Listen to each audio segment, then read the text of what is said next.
सुरेश जी इस मोदी। मांग पर बोलने का मौका दिया, इसके लिए धन्यवाद। मेरा विधानसभा क्षेत्र नीम का थाना पानी की भारी कमी से जूझ रहा है। बहुत समय पहले से इसे डार्क जोन घोषित कर दिया गया है। पानी 1200 फीट से पहले आता नहीं है।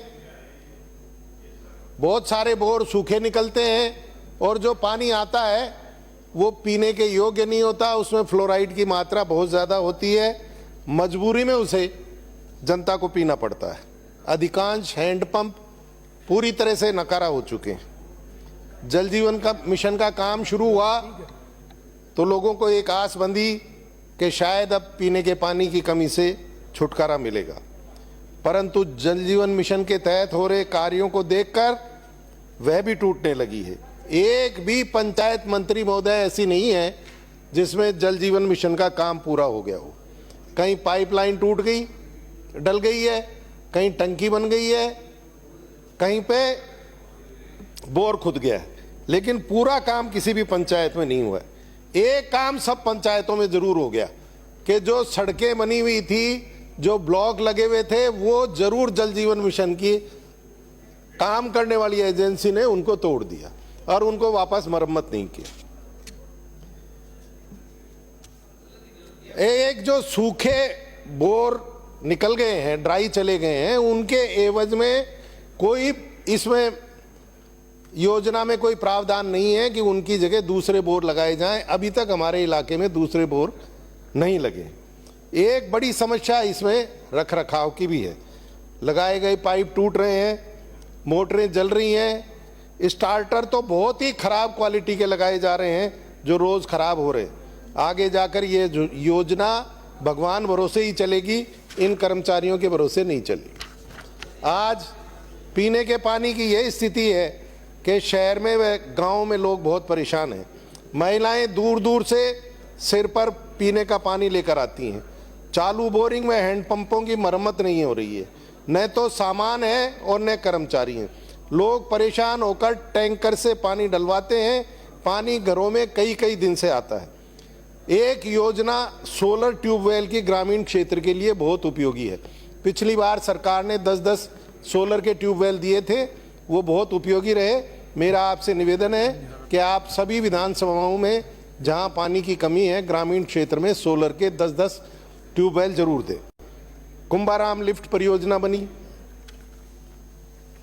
जिसका नाम बदलकर और सीकर नीम का थाना व झुंझुनू जिले के शेष रहे गांव व कस्बों को सतही पेयजल उपलब्ध कराने हेतु इंदिरा गांधी नहर आधारित प्रस्तावित वृहद पेयजल योजना किया गया। इस योजना के तहत 6 विधानसभा क्षेत्रों के 1161 गांव कस्बों ढाणियों और 18 कस्बों को पानी देने की योजना बनी। RD 103 से ये पानी लाकर सीकर और झुंझुनू में देना था।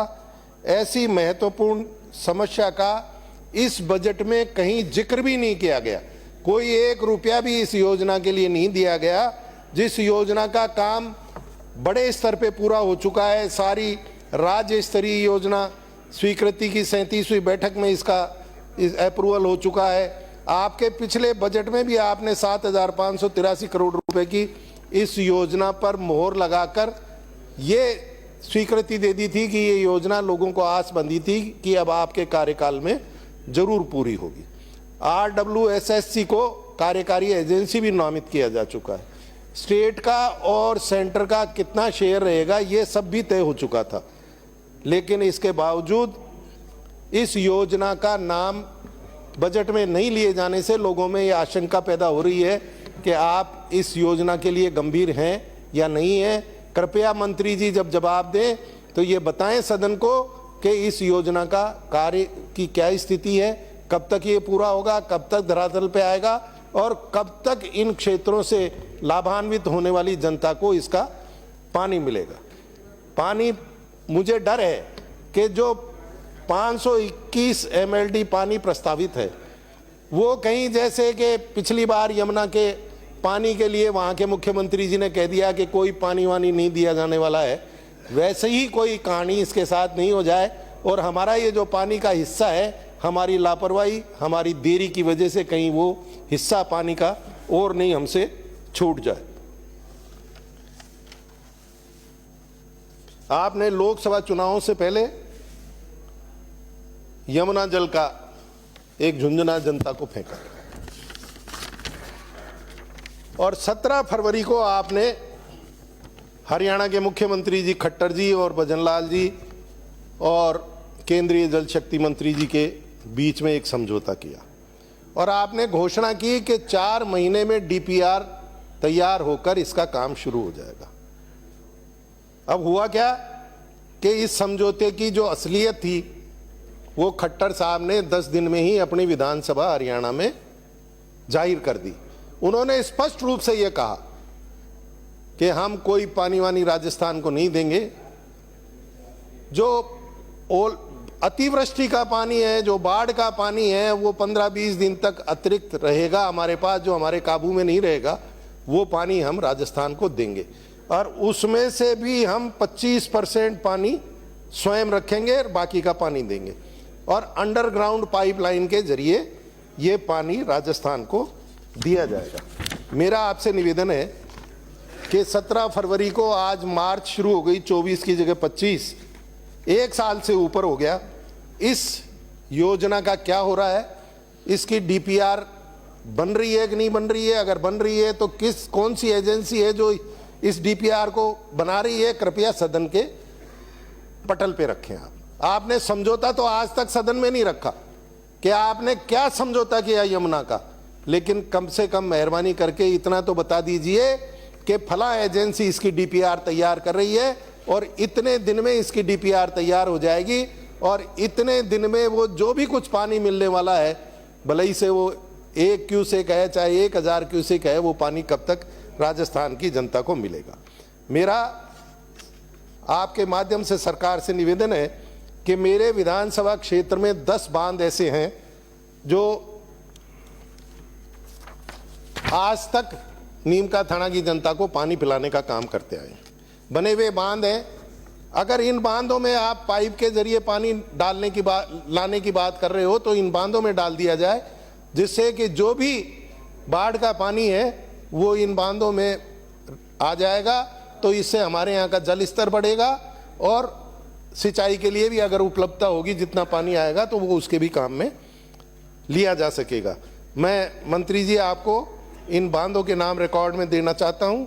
रायपुर पाटन बांध, पीथमपुरी का सर, बिहार बांध, माकड़ी बांध, रेला बांध, भूदोली बांध, झालाना बांध, गांवड़ी बांध, जीलो बांध।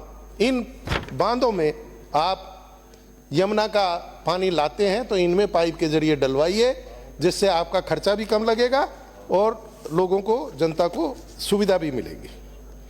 अध्यक्ष महोदय, सभापति जी, आज दुनिया चांद पर जा रही है और हम अपने लोगों को पीने का स्वच्छ पानी उनके घरों पर नहीं दे सकते। महिलाएं दूर दूर से सिर पर ढोकर पानी लाती हैं। इससे बड़ा दुर्भाग्य नहीं हो सकता। मेरे बगल में मेरे विधानसभा क्षेत्र से लगता हुआ गांव है हरियाणा का बेटंडी। वहां तक खुली नहर के जरिए पानी आ रहा है। अगर संभव हो तो उस खुली नहर को थोड़ा सा 5-4 किलोमीटर आगे और बढ़वा दो तो पानी मेरे विधानसभा क्षेत्र में पहुंच जाए। कम खर्चे में ये काम हो सकता है। नरेगा की लेबर को भी आप इस काम में लगा सकते हो। हम लोग भी मशीनें देने में सहयोग कर सकते हैं, दानदाताओं का सहयोग ले सकते हैं। तो अगर ये संभव हो तो इस पे आप काम करें। इस बजट में आपने दोनों ये जो योजनाएं हैं, कुंभाराम लिफ्ट योजना और यमुना जल, इन दोनों का नाम भी, जिक्र भी आपने बजट में नहीं किया है। क्यों नहीं किया है? कोई प्रावधान क्यों नहीं किया है? इससे इन दोनों योजनाओं के भविष्य पे संशय नजर आ रहा है। आप नीमका थाना को कोई बजट नहीं दे रहे, आपने उसे जिला निरस्त कर दिया। कृपया पीने का पानी तो जनता को उपलब्ध कराएं। आप कहते हैं डबल इंजन की सरकार है। प्लीज बात समाप्त। मेरे क्षेत्र में पीने का पानी कब तक आएगा, ये सदन के पटल पे स्पष्ट करें।